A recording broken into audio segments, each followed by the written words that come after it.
มงคลชีวิตที่6อัตตสัมมาปณิทิจะ ความตั้งตนไว้ชอบ ความตั้งตนไว้ชอบ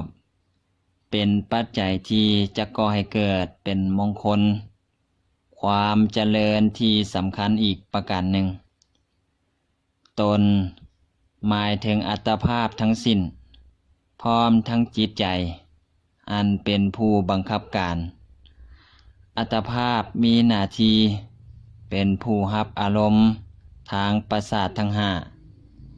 แล้วส่งความรู้สึกเข้าไปให้ถึงจิตใจ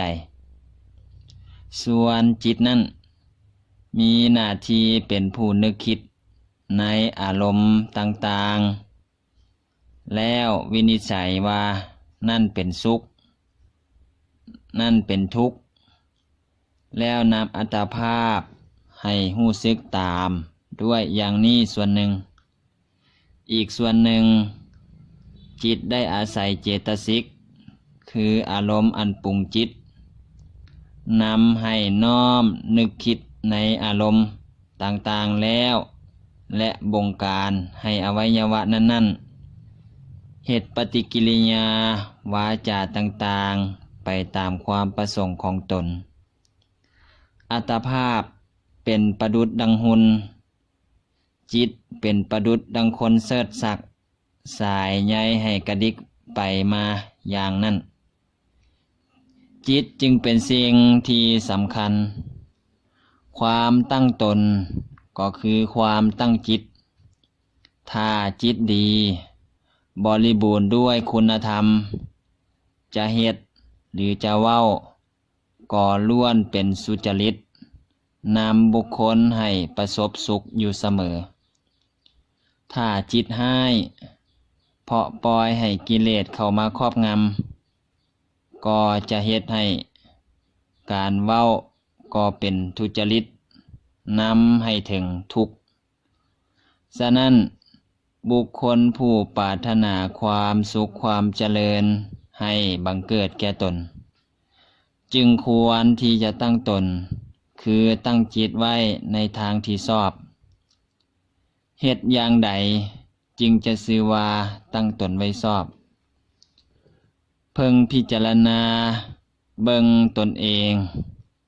เมื่อเห็นว่าคุณธรรมอันใดยังบกพร่อง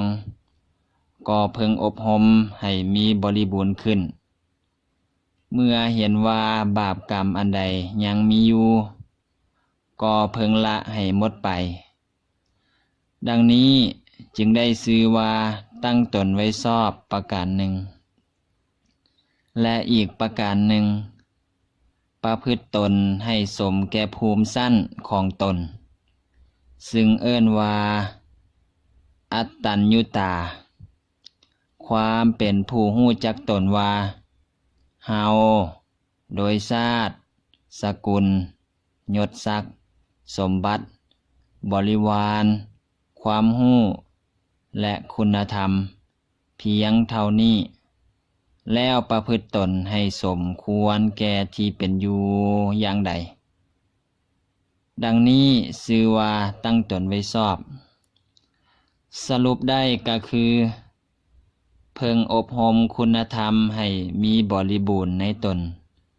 และรู้จักประมาณตนในที่ทุกสถาน บ่มีมานะอหังการ เพราะเหตุชาติสกุลยศสมบัติบริวารความรู้และคุณธรรมอันมีอยู่ในตน บุคคลผู้ตั้งตนไว้ชอบแล้ว แม้นแต่พื้นเดิมจะมีพื้นเพอันมีความด้อยมาก่อน ก็สามารถที่จะยกขึ้นสู่ฐานะอันสูงได้ เมื่อตนยังบ่มีศีลก็ให้ตั้งตนอยู่ในศีล เมื่อตนยังบ่มีศรัทธาก็ให้ตั้งตนอยู่ในศรัทธา เมื่อตนยังบ่มีความตณีที่เหนียวก็ให้ตั้งตนอยู่ในการบริจาค